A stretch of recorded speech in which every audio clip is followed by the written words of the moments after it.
Et bonjour à tous. Je vais tout de suite poser le cadre. Je pense qu'il y a trois choses importantes qu'il faut que je vous dise. Première chose, oui, jeune chercheur ou vieux doctorant, ça dépend dans quel sens on le prend. Je finis ma thèse sur la mémoire. C'est la deuxième chose que je dois vous dire. Je ne suis pas spécialiste des neurosciences. Et la troisième chose que je dois vous dire aussi, c'est qu'il y a eu plein de choses très intéressantes, très intelligentes qui ont été dites pendant ces 2 jours. Mettez pas la barre trop haut, hein. Ok, là, tout de suite, le but, c'est de pouvoir échanger, vous, moi, sur ces neuromythes et d'essayer de décrypter ensemble ce qui est appelé neuromythes. Donc, comme vous l'avez compris, on va parler de neurosciences, on va parler de mythes, de croyances, ce qu'on appelle les neuromythes. C'est pas moi qui suis, comme Cléo l'a dit, l'inventeur de ce terme. Un terme qui a été défini en 2002 par l'OCDE, c'est toutes ces croyances infondées scientifiquement sur le fonctionnement du cerveau et qui pourtant sont largement répandues dans la société. Une des façons de s'intéresser à ces neuromythes, c'est de pouvoir décortiquer un petit peu leurs origines. Et peut-être que le neuromythe le plus répandu, alors peut-être pas ici, mais ça va être intéressant d'aller décortiquer ça tous ensemble, c'est l'idée qu'on n'utilise qu'une partie de notre cerveau. Notre cerveau est sous-employé, sous-exploité, et avec le bon fonctionnement, on arriverait à débloquer des capacités extraordinaires. Et ça nous est véhiculé par les films, les séries télé, les livres. Oui, c'est évident, hein, on n'utilise que 10% de notre cerveau, et avoir accès à la totalité nous permettrait d'avoir des capacités extraordinaires, voire des super pouvoirs. 10% du cerveau. Sympa. Est-ce que c'est vrai? Est-ce qu'on utilise bien 10% de notre cerveau? L'idée, c'est de pouvoir aller chercher la source d'où est partie cette croyance, d'où est parti ce fait qui est donné. On n'utilise que 10% de son cerveau. Et là, on rencontre déjà un petit problème. Ce problème est qu'il y a plusieurs origines possibles. Alors, ce qu'on va faire ensemble, c'est d'essayer de voir un petit peu toutes ces origines. La première origine possible viendrait du grand psychologue américain William James, père fondateur, l'un des pères fondateurs de la psychologie américaine. William James, dans un petit article qui date de 1907 dans la revue Science, définit ce qu'il appelle la théorie de la réserve d'énergie. Selon William James, les personnes n'exploitent qu'une fraction de leur potentiel mental. William James a une approche expérimentale. Qu'est-ce qu'il va faire? Il va essayer de mettre ça en place et de tester ça avec un cobaye. Il va s'associer avec son ami Boris Sidis et ils vont élever ensemble William James Sidis, fils du premier, enfin fils de Boris Sidis et neveu du deuxième, William James. Qu'est-ce qu'ils vont faire? Une stratégie innovante, une surstimulation en continu, et au bout de quelques années, à votre avis? Il n'est pas mort, ça serait une sacrée chute, mais c'est pas tout à fait ça. Eh bien, ça fonctionne. Il apprend plusieurs langues. Il a des capacités extraordinaires en mathématiques, en physique, et à 9 ans, il réussit le concours d'entrée à l'université d'Harvard. Ben ouais, 9 ans. Donc oui, on utilise bien 10% de notre cerveau. Ouais, ok, d'accord. Effectivement, il y a un petit truc. Effectivement, c'est avéré, il a bien réussi le concours d'entrée à l'université d'Harvard. William James a bien énoncé la théorie de la réserve d'énergie. Sauf que quand on se penche un petit peu sur tout ça, on voit que déjà, cette théorie est plutôt du côté de la parapsychologie, hein, quelque chose de très ésotérique, que quelque chose de très scientifique. Si je ne dis pas de bêtises, je crois que le titre original de sa publication, c'est L'énergie des hommes. Enfin, ouais. Même si c'est dans Science. Ouais. Donc, déjà, il y avait peut-être un petit problème. Et clairement, la vie de William James Sidis a largement été romancée. Si on commence à vraiment se pencher sur ce qu'il était capable de faire, sur ce qu'il a fait, ben on se rend compte que c'est énormément d'exagération. Et il a bien réussi le concours de l'université d'Harvard. Il n'y est jamais allé. Mais bon, on connaît tous les bêtes en concours, hein. Il vous suffit de travailler pour pouvoir répondre aux critères du concours, pour pouvoir briller comme ça et pouvoir ruiner la vie d'un gamin aussi. Parce que ça n'a pas été super le reste de sa vie, il faut le dire. Ok. Une des origines possibles, mais jusqu'à maintenant, je ne vous ai jamais parlé de 10%. Alors comment est-ce qu'on relie William James avec ces 10% de l'utilisation du cerveau? Le seul lien qui existe entre William James et 10% de l'utilisation du cerveau, c'est cette phrase.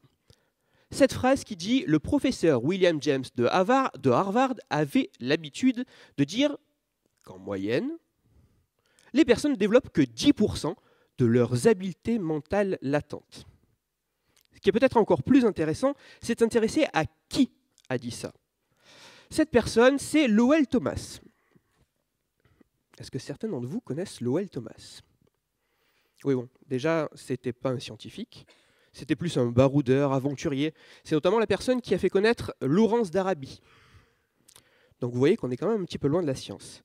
Et ce qui est encore peut-être plus intéressant de savoir, c'est dans quel contexte cette phrase a-t-elle été prononcée. Elle n'a pas été prononcée en réalité, elle a été écrite.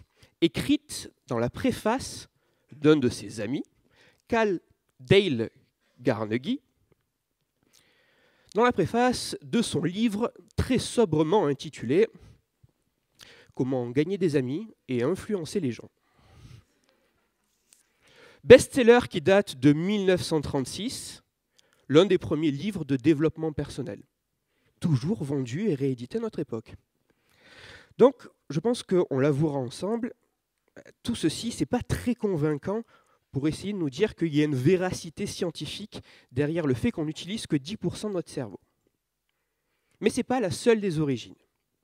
Une autre origine existe, et on la doit à un petit scientifique du XXe siècle. Vous avez une idée? Scientifique pas du tout connu, XXe siècle.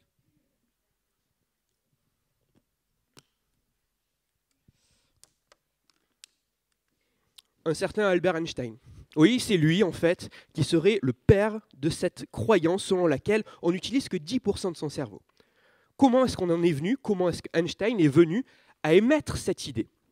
Tout part d'une interview qui se passe face à des journalistes.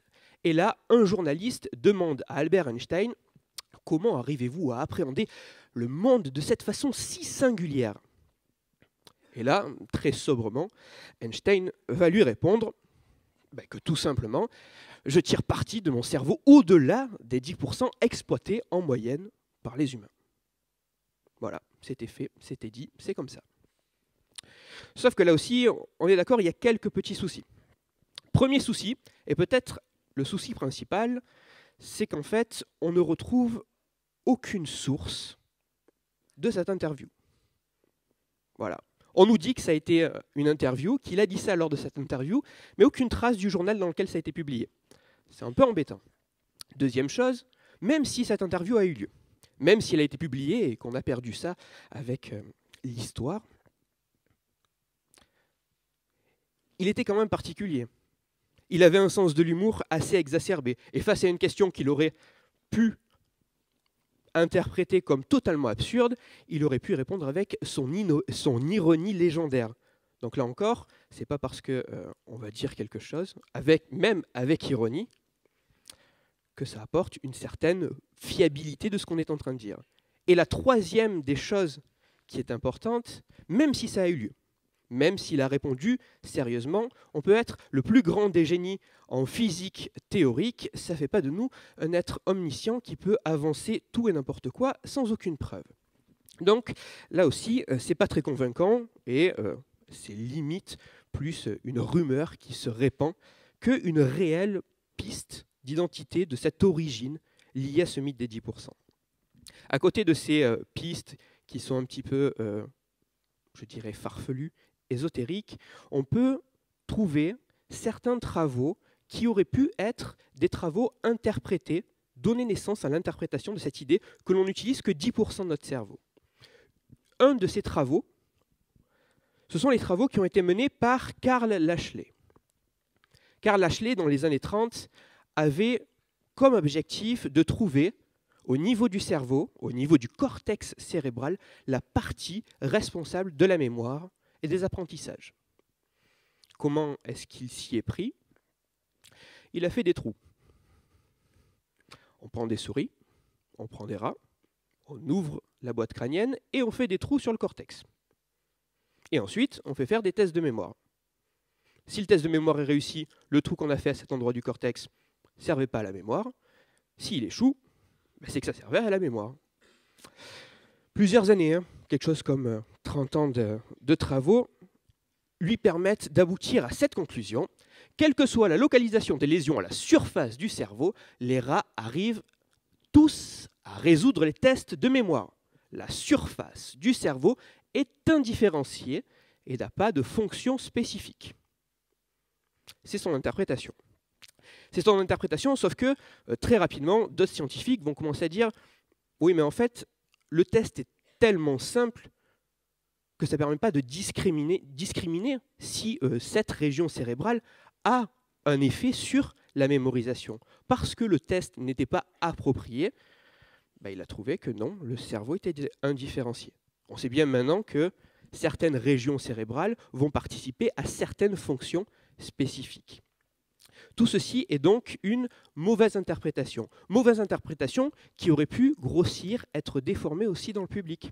Ben oui, si lorsque je fais des trous à la surface de mon cerveau, ça ne fait pas de conséquences sur mon comportement, c'est que la plupart de mon cerveau ne sert à rien. Je l'utilise pas, j'en ai pas besoin. Et donc, ça serait une des pistes, là aussi, qui permettrait de dire qu'on serait à l'origine de ce mythe, de cette croyance selon laquelle on n'utilise que 10% de notre cerveau. Autre possibilité, très rapidement. Il existe une pathologie que l'on appelle l'épilepsie. C'est une pathologie qui est extrêmement large et certains cas de patients, on va avoir ce qu'on appelle des épilepsies qui vont être généralisées. Ça part d'un endroit et ensuite, au niveau de cette zone cérébrale, les neurones vont commencer à se synchroniser. Cette synchronisation va de proche en proche gagner l'ensemble du cerveau. Et là aussi, si on part juste de ça et qu'on fait une mauvaise interprétation, qu'est-ce qu'on en dit? Lorsque j'utilise 100% de mon cerveau, lorsque tous mes neurones sont synchronisés, j'ai une crise d'épilepsie. Jusqu'à preuve du contraire, ici, il n'y a personne qui a une crise d'épilepsie. Donc, vous n'utilisez pas 100% de votre cerveau. C'est QFD. Non, c'est pas ça? Oui, sauf qu'en fait, c'est quand même un peu plus complexe. Dire qu'on n'utilise pas 100% de notre cerveau en même temps, c'est pas tout à fait la même chose que de dire qu'on n'utilise que 10% de notre cerveau et 10% de notre cerveau seulement. Donc là aussi, il n'y a rien qui atteste avec ces preuves scientifiques que on n'utilise que 10% de notre cerveau. Une des dernières pistes, peut-être les plus récentes. Début du 19e siècle, 20e siècle, mieux, on commence à faire des colorations. On arrive à trouver des colorations qui permettent de mettre en évidence des cellules au niveau du tissu cérébral, les fameux neurones. Deux scientifiques qui ont un prix Nobel, Ramon y Caral et Camillo Golgi, justement pour la découverte de cette coloration qui met en évidence ces neurones. Ce que l'on voit, c'est que lorsqu'on fait ces colorations, autour des neurones, il y a plein de vides. Et donc ce vide, il est complété par quoi? Il est complété par ce qu'on va appeler une substance gluante, une glu. C'est ce qu'on appelle la glie. Et assez récemment, on s'est rendu compte que dans cette glie, c'était des cellules. Et que ces cellules, elles participaient quand même au fonctionnement du cerveau. Elles aidaient à se protéger, elles aidaient à nourrir les cellules nerveuses, elles aidaient aussi à participer au décodage de l'information en aidant les neurones. Et lorsque l'on passe d'un cerveau dans lequel on a très très peu de cellules et beaucoup d'autres cellules qui ne sont pas des neurones, on se dit ça y est. En fait, le cerveau n'utilise que ces neurones pour fonctionner, mais potentiellement, si j'arrive à mettre en marche, expression galvaudée, à mettre en marche ces autres cellules, je vais pouvoir développer des capacités extraordinaires. Sauf que là aussi, il y a des petits soucis. Première mésinterprétation, c'est que oui, il y a un partage, ces cellules gliales participeraient au fonctionnement du cerveau et même au traitement de l'information, mais il n'est pas dit que l'on a une répartition 10% de neurones et 90% de cellules gliales. Ça va dépendre des régions dans lesquelles on va faire des prélèvements et ça va dépendre aussi des différents individus. On n'est pas sur cette répartition en fonction des régions, on est loin de ces 10%, 90%, on peut même être dans certaines régions à un équilibre assez proche. Tout ce qu'on voit jusqu'à maintenant, c'est que malgré toutes les origines qui peuvent exister à cette idée selon laquelle nous n'utilisons que 10% de notre cerveau, il n'y a aucune preuve. Alors, là aussi, le mot preuve, j'ai bien compris, est galvaudé. Il faut faire attention à le sens dans lequel on l'emploie. Mais de manière générale, on va avoir aucune étude scientifique qui va montrer qu'effectivement, on n'utilise que 10% de notre cerveau. Et à l'inverse, est-ce qu'on aurait des théories qui montrent l'inverse? Est-ce qu'il y a certains travaux qui montrent qu'on utilise bien l'ensemble de notre cerveau? Là, il y a deux grandes pistes. Première piste, c'est une réflexion, l'évolution. Le cerveau, c'est un organe qui fait 1 à 2% du poids du corps et qui consomme quelque chose comme à peu près 20% de l'oxygène et du glucose de l'organisme. À votre avis, pensez réellement qu'au cours des milliers d'années d'évolution, des millions d'années d'évolution, on aurait pu conserver un organe qui soit autant énergivore pour un rendement aussi faible que de l'utiliser à 10%. Clairement, ça devient compliqué. Parce que là aussi, de manière un peu caricaturale, de manière générale, lorsque je vais avoir des caractéristiques qui vont apparaître et qui me permettent de mieux me développer, ça va rester de génération en génération. À l'inverse, si ces caractéristiques elles commencent à me gêner, je vais plutôt avoir tendance à les éliminer. Clairement, si on avait eu un cerveau qui fonctionne à un rendement aussi faible, on aurait vraisemblablement eu des remodélisations. Soit un cerveau qui petit à petit gagne en efficacité, soit un cerveau qui ressemble de plus en plus à un raisin sec. Donc, clairement, du point de vue de l'évolution, ça semble peu plausible. Et à côté de ça, on a, je sais pas, des centaines, des milliers d'études en électroencéphalographie, en magnétoencéphalographie, en IRM fonctionnel, qui nous montrent que peu importe la technique que l'on emploie, on ne retrouve aucune région dans le cerveau qui soit totalement silencieuse, tout le temps. J'ai une mauvaise nouvelle pour vous, vous utilisez tous votre cerveau à 100%. Enfin, mauvaise nouvelle, entendons-nous. Voilà, on ne va pas débloquer de nouvelles possibilités en montant à 90, 100% de notre cerveau parce que nous utilisons déjà 100% de notre cerveau. Ça, c'est un des premiers neuromythes, et ce qui est intéressant de voir avec lui, c'est justement toutes ces différentes pistes qu'il peut y avoir. Mais à côté de ce neuromythe, qui est peut-être le plus connu, le plus répandu, il en existe d'autres qui sont aussi présents au niveau de la société. Tellement présents que ce sont devenus des expressions. On fait un jeu? À quoi je pense? La bosse des maths. Ah oui, cette expression, la bosse des maths, vient bien de quelque part. Cette expression de la bosse des maths vient de l'idée que un individu qui est particulièrement doué en mathématiques doit avoir une bosse quelque part qui révèle ses facultés. Cette idée, elle n'a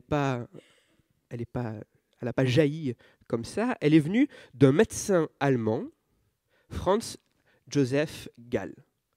Franz Joseph Gall va avoir une approche scientifique et va aller au contact de différentes personnes pour faire des moulages de leur crâne. Parce que l'idée de Franz Joseph Gall, l'idée de ce qu'on appelle la phrénologie, l'étude des bosses, c'est que lorsque je vais avoir une capacité qui est là, présente, prédominante, ou alors une capacité que je vais pouvoir développer petit à petit, la région cérébrale qui est en dessous va grossir, va être importante, tellement grosse qu'elle va exercer une pression sur le crâne. Pression qui va finir par déformer le crâne. Et donc, on va pouvoir observer une bosse. Franz Joseph Gall va donc faire des moulages de plusieurs individus et il va aboutir à une représentation très précise de chaque zone du crâne qui permettent de dire si on a certaines aptitudes ou pas. Alors vous avez des boss qui sont assez sympas, l'attractivité, la mémoire, le temps, l'attirance, la conscience. Oui, il y a la boss de la conscience. Pas mal celle-là. Cette théorie, elle est établie vers 1807-1810 et très rapidement, elle va être largement critiquée. Très rapidement, c'est qu'on a les premiers écrits qui datent de 1825, hein, même pas une vingtaine d'années plus tard, pour commencer à dire « Oui, mais il y a peut-être des biais là, hein, parce que quand on choisit des individus très spécifiques et qu'on fait des moulages comme ça, c'est difficile après de... La théorie n'est jamais testée par la suite. Vous prenez des cas spécifiques, vous en faites des cartes, et ensuite vous dites que ça marche comme ça, mais jamais vous mettez ça en pratique. Et lorsqu'on met ça en pratique, ça devient beaucoup plus compliqué parce qu'il ne reste pas grand-chose. Le plus embêtant avec cette théorie, c'est que ça a suscité pas mal d'émules. Parce que oui, si on peut localiser des régions cérébrales précises, on peut peut-être localiser des vices précis. La violence, le meurtre. On peut même s'en servir pour distinguer certaines ethnies, justifier que certaines populations sont idiotes. Et oui, il y a la bosse de l'idiotie. Et là, clairement, on est face à une approche qui pouvait sembler scientifique au départ, mais lorsqu'elle va être mise en place, ne sera jamais testée, ou alors aboutira à des choses qui sont clairement des pseudosciences. La bosse des maths. Ok, autre expression. Vous êtes prêts? Celle-là, ça va être rapide.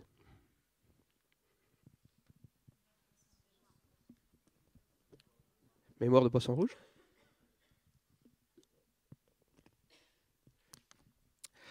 Mémoire de poisson rouge. Cette mémoire de poisson rouge renvoie à l'idée que la personne que l'on qualifie, qu'on l'on insulte en lui disant qu'il a une mémoire de poisson rouge, c'est une personne qui a des capacités de mémorisation qui sont ridicules. Mais est-ce que c'est vrai? En même temps, je traite de neuromythe, je ne vais pas mettre ça au milieu et dire que c'est vrai. Mais ce qu'on va faire, en fait, c'est qu'on va le faire ensemble. On va tester cette idée ensemble. Qu'est-ce qu'on fait? Allez, on va prendre 8 spécimens de Carissius auratus. Ouais. 8 spécimens de cyprins dorés. Les poissons rouges. Ouais. On prend 8 spécimens de poissons rouges, pas n'importe quel spécimen de poisson rouge. Il nous faut des spécimens qui soient quand même de belle taille. On veut des spécimens qui ont une longueur d'environ 9,75 cm. C'est important. Et on choisit très précisément chacun de nos spécimens. Ils sont tous là. On les nomme. Vous avez à gauche numéro 1, numéro 2, 3, numéro 4 à l'œil vif, numéro 5, 6, 7 et on n'oublie pas numéro 8. Okay. On va ensuite mettre chacun de ces poissons dans un aquarium. On n'est pas radin, un aquarium par poisson. Dans cet aquarium, on va mettre un dispositif bien particulier. Un dispositif qui a deux grandes parties. Une partie qui est une pédale, un levier sur lequel on peut appuyer. Et l'autre côté, on a un distributeur de nourriture. C'est pas compliqué. Lorsque le poisson appuie sur le levier, il y a de la nourriture qui tombe dans l'aquarium. On relie ce dispositif à l'extérieur de l'aquarium. On le relie à un boîtier qui permet de dire si le dispositif est en marche, j'appuie de la nourriture, ou si le dispositif est arrêté, j'appuie, il ne se passe rien. Ok, on a mis les dispositifs dans l'ensemble des aquariums, on met nos poissons dans les aquariums, et c'est parti. Pendant 15 jours, on laisse nos poissons s'habituer à ce dispositif, et ils se nourrissent comme ça tout seuls. Besoin de nourriture, on appuie sur le levier, ça descend. 14 jours, pendant lesquels on va observer nos poissons, et on laisse ce dispositif allumé 24 heures sur 24. On commence à s'attacher à ces poissons. Ah oui. Malheureusement, j'ai une mauvaise nouvelle pour vous. Numéro 4, parti trop tôt, à cause d'une infection bactérienne, nous laisse qu'avec 7 individus. Ouais, c'est difficile, mais c'est comme ça. Mais on est battant, on continue notre recherche, et là, où on passait d'un dispositif pour lequel on avait 24 heures sur 24 en appuyant sur le levier de la nourriture qui tombe, on va commencer à réduire. Et en quelques jours, on passe d'un dispositif allumé 24 heures sur 24 à un dispositif allumé qu'une seule heure par jour. Le poisson appuie, la nourriture tombe, mais seulement 1 heure par jour. c'est sympa de vous le présenter comme ça, mais tout ce que je viens de vous décrire là, maintenant, ça vient d'une publication. Une vraie publication, dans laquelle numéro 4 est vraiment mort. Et qu'a montré cette publication? Cette publication a montré que lorsque l'on met ces poissons dans ce dispositif très spécifique, ils vont se mettre petit à petit à apprendre l'heure durant laquelle le levier est actif. On va avoir jusqu'à à peu près 300 appuis maximum sur le levier en 1 heure, alors qu'on n'en a quasiment pas le reste des 23 heures. C'est intéressant de voir que le poisson rouge va être capable d'adapter son comportement aux conditions externes qui l'entourent. D'une certaine mesure, il est capable de mettre en place, d'avoir une certaine mémoire, déjà au cours d'une journée. Et ce qui est intéressant aussi, c'est que si on fait durer cette expérimentation, 1 semaine, 2 semaines, 3 semaines, 4 semaines, ben le poisson va continuer à garder cette mémoire. Donc même sur le long terme, le poisson rouge a une bonne mémoire. Le poisson rouge n'a pas de mémoire de poisson rouge. Je suis désolé là aussi de casser peut-être une idée que vous aviez. Et on va partir peut-être sur le dernier des neuromythes que je vais traiter aujourd'hui. Je le trouve lui aussi très sympa. Je vous montre déjà une première image et vous me dites ce que vous en pensez. À votre avis, j'ai parlé de quoi ?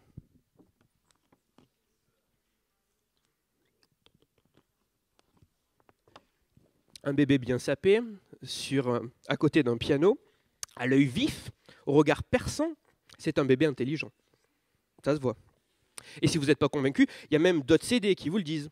La musique classique qui aide à stimuler le développement du cerveau de votre bébé.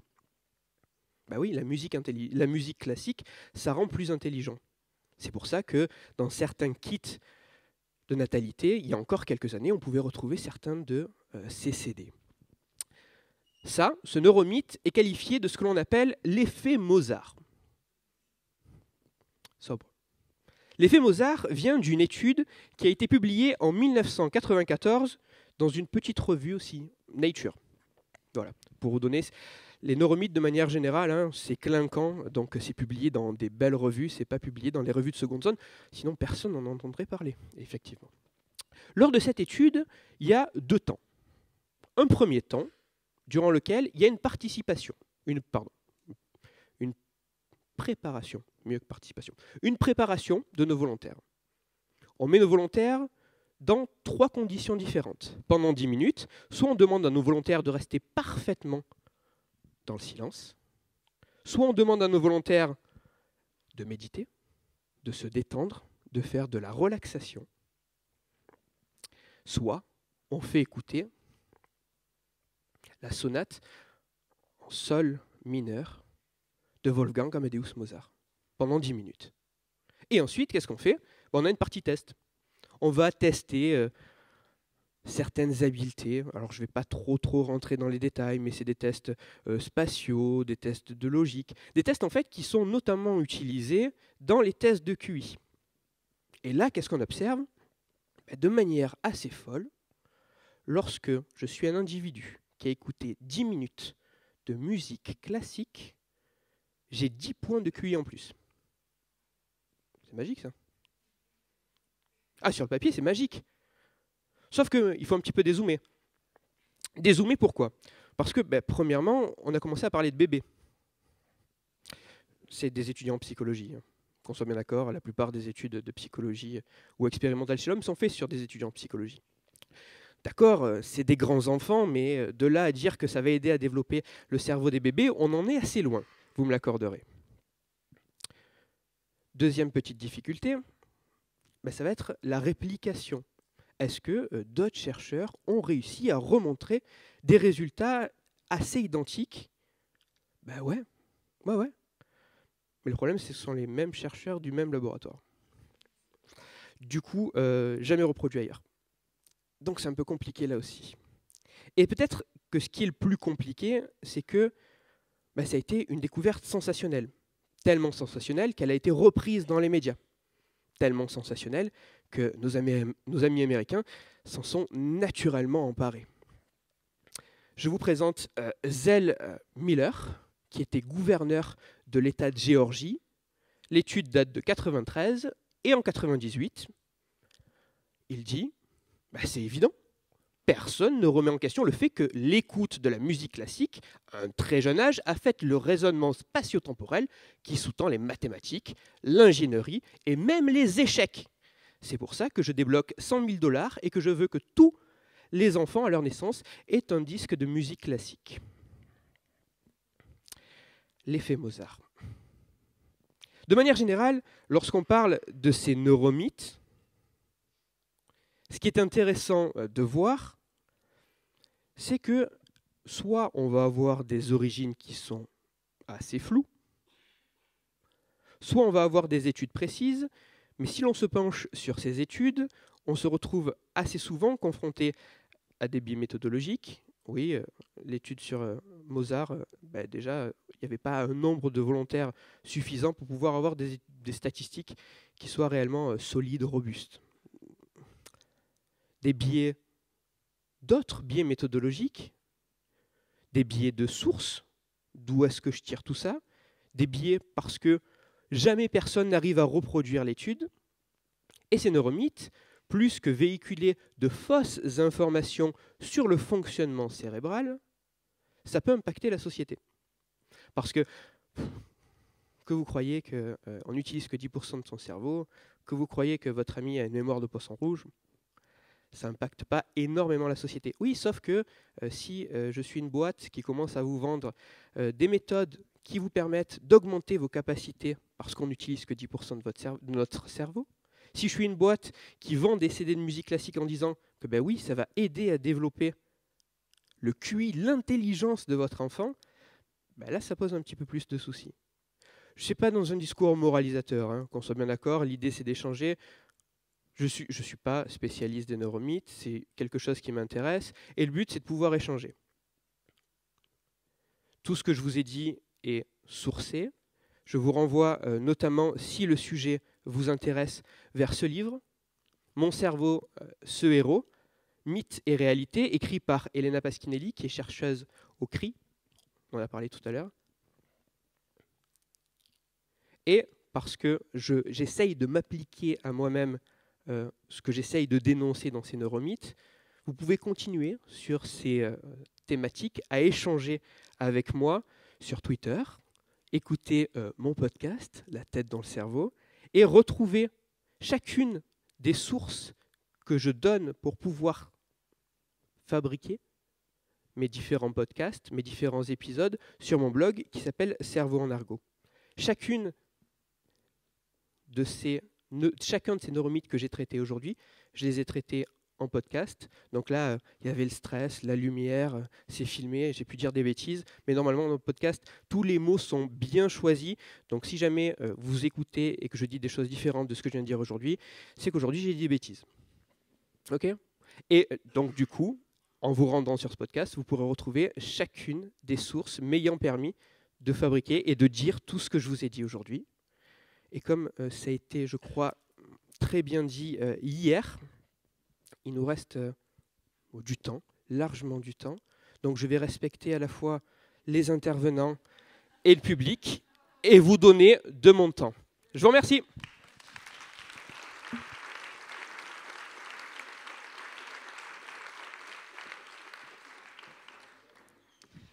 Merci beaucoup, Christophe. Est-ce qu'il y a un micro qui circule là, maintenant ? Non, toujours pas ? D'accord. On va faire son. On va crier. On va crier, c'est ça. Est-ce que quelqu'un souhaite poser une question ou intervenir, proposer une réflexion ? Oui ? Moi, je voudrais vous poser la question de cerveau droit, cerveau gauche, neuromythe.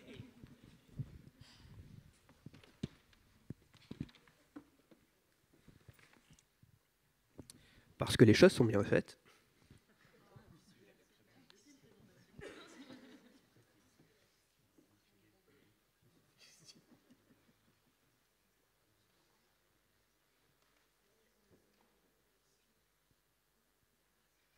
Quel suspense. Ça fait monter le suspense. On a du temps pour les questions, on en profite.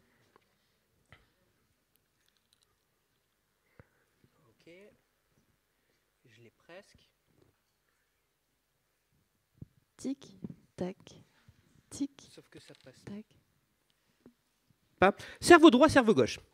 On va commencer tranquillement entre nous pour en parler sans support visuel. Qu'est-ce que vous appelez cerveau droit, cerveau gauche?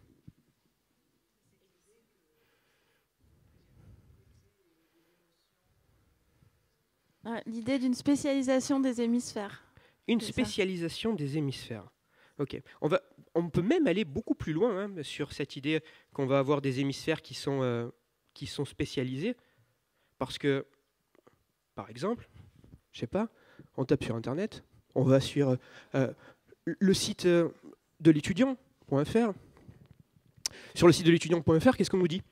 Notre cerveau se compose d'un hémisphère gauche et d'un hémisphère droit, remplissant chacun des rôles différents. Même si nous utilisons constamment les deux, il est possible, selon sa personnalité, de privilégier les fonctions de l'un ou l'autre. Alors, plus analytique, comme le cerveau gauche, ou plus créatif, comme le cerveau droit. Où vous situez-vous? Faites le test. On peut même aller plus loin. Psychologie.com. Oui, bon, pareil, deux hémisphères, chacun va avoir un cerveau droit, un cerveau gauche. Le cerveau droit qui est le créatif, qui est le poète, alors que le cerveau gauche, lui, c'est le mathématique, c'est le rigoriste, l'analytique. On en est où? Est-ce que c'est vrai? On peut essayer de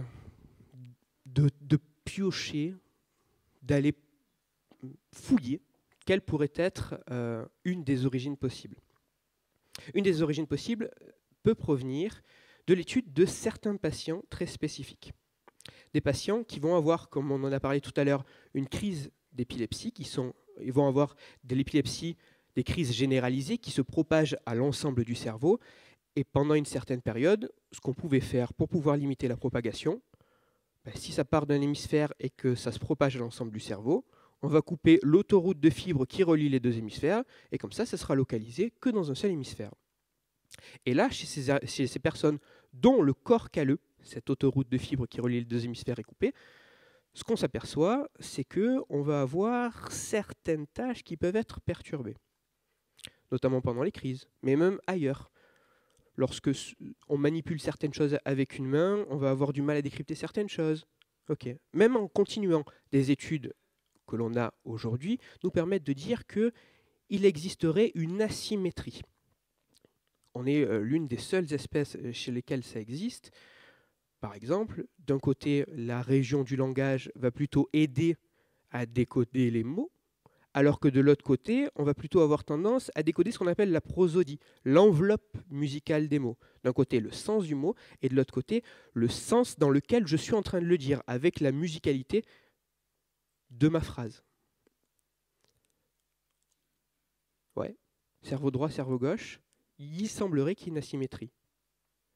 Mais est-ce que ça veut dire pour autant que l'on a un cerveau qui est analytique, un cerveau qui est créatif? Clairement pas. Est-ce que ça veut dire qu'on a un cerveau, un hémisphère qui est dominant par rapport à l'autre? Clairement pas. Est-ce que ça veut dire que notre hémisphère dominant, qui n'est pas dominant puisqu'il n'y a pas de dominance, influence notre personnalité? Clairement pas. Et ça n'empêche pas, là aussi, de se faire du business. Parce que ça, clairement, cerveau droit, cerveau gauche, ça peut toujours être utilisé dans certaines formations d'enseignants, ça peut toujours être utilisé dans certains bouquins de management. Ben oui, si vous en face de vous, vous avez des personnes cerveau droit, il ne faut pas tout à fait les manager de la même façon que si vous avez en face de vous des personnes qui ont un cerveau gauche. Neuromythe. Ouais, neuromythe. Une autre question? J'ai plus de présentation, hein. C'était un effet waouh, mais c'est le seul.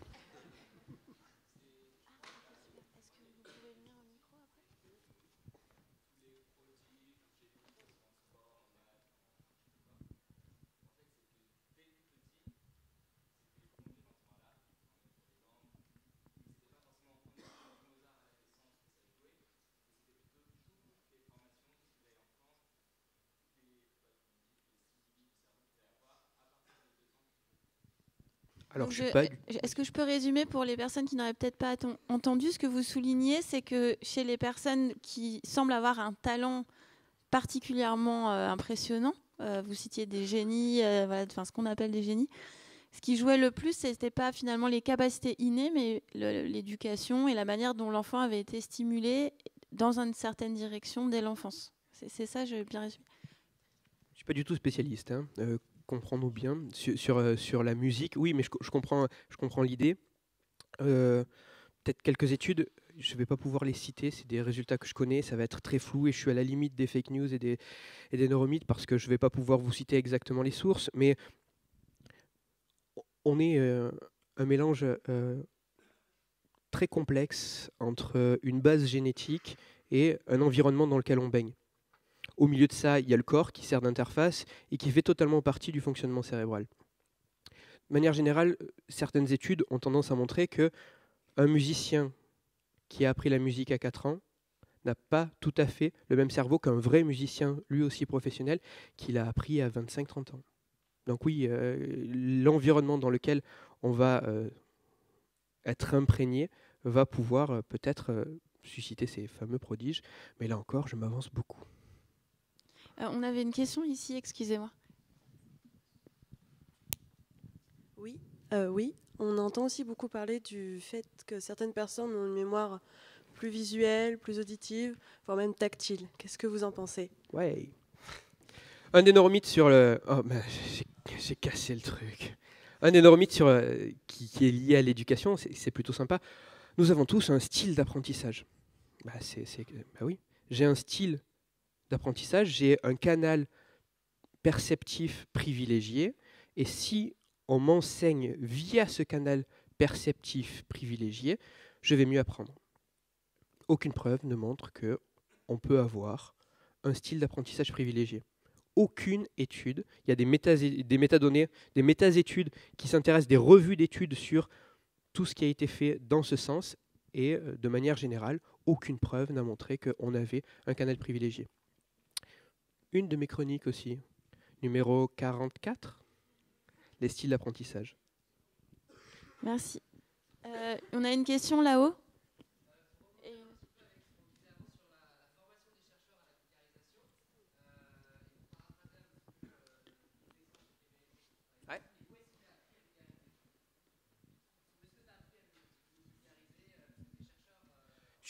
Je suis jeune chercheur, encore une fois, je n'ai pas ma thèse, normalement à la fin de l'année, ok.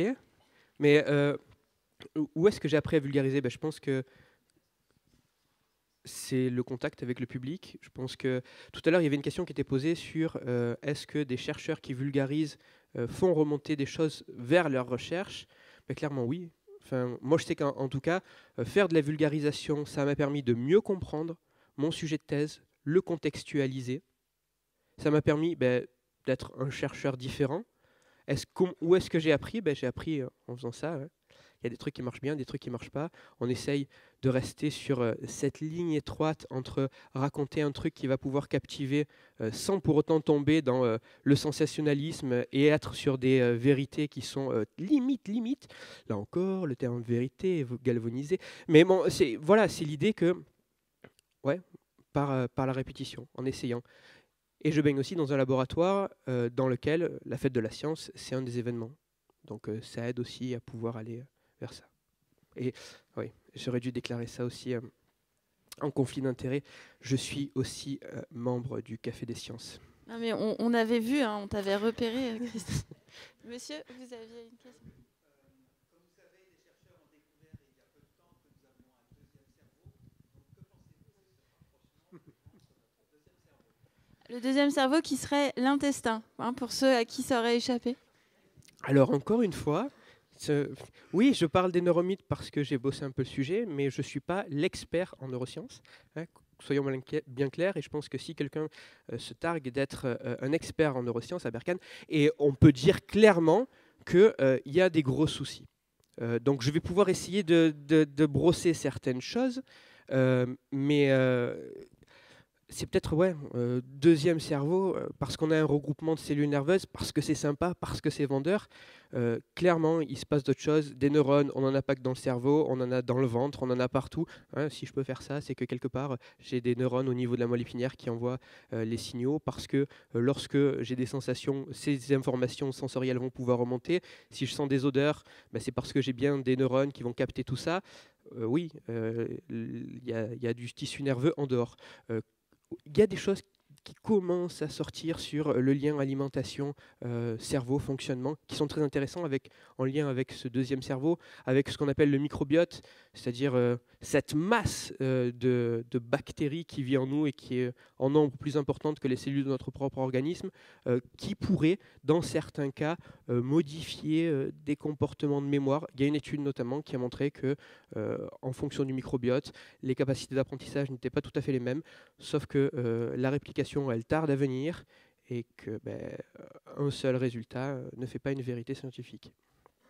Mais voilà ce que j'en pense en tant que non-expert des neurosciences. Encore une question ici. Est-ce que vous pourriez parler un tout petit peu plus fort?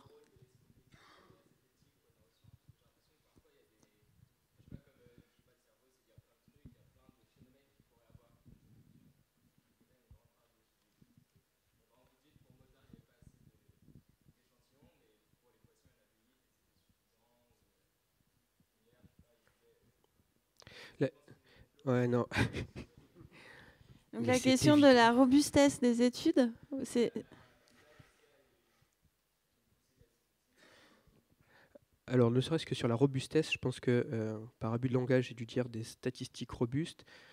Quand on parle avec des statisticiens, ils nous demandent ce que c'est les statistiques robustes, hein, parce que ça veut tout et rien dire. Ne serait-ce que ça. Ce qui apporte peut-être un peu plus de crédit à l'étude sur les 8 poissons, enfin 7 malheureusement, comparé à une étude où on est sur une vingtaine d'étudiants qui écoutent de la musique classique, c'est que derrière, il y a d'autres études qui ont été refaites. Et qu'il y a d'autres études qui ont pu montrer qu'effectivement, on avait des capacités d'apprentissage chez ces types d'espèces. Zététique, esprit critique, est-ce qu'il y a une poussée de la zététique en neurosciences? Je pense que de manière générale, on est tous à une période où, justement parce que la science a de forts échos dans les médias, et pas toujours de la bonne science, de manière générale, l'idée c'est de pouvoir se poser et dire ok, moi tout ce que je vous ai dit aujourd'hui, c'est pas une vérité.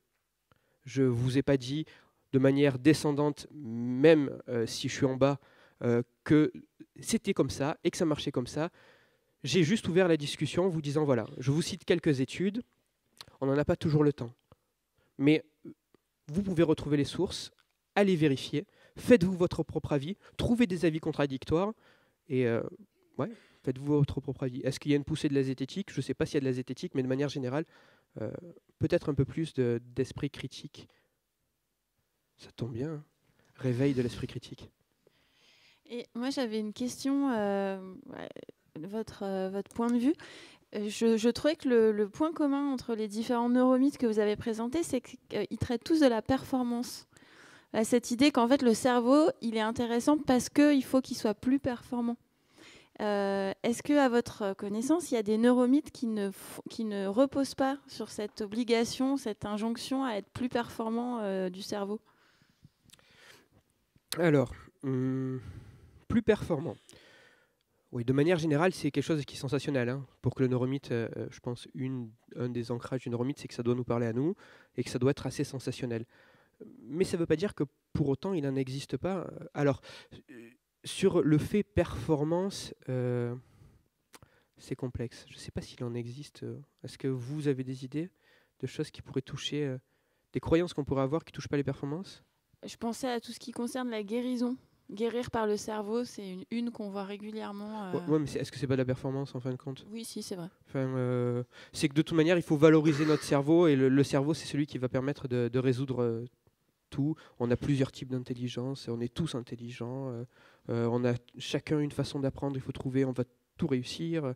On a, enfin, je sais pas s'il y en a qui passent là comme ça, qui passent pas par la performance.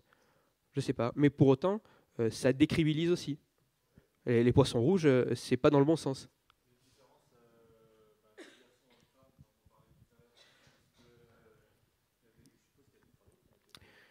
Oula.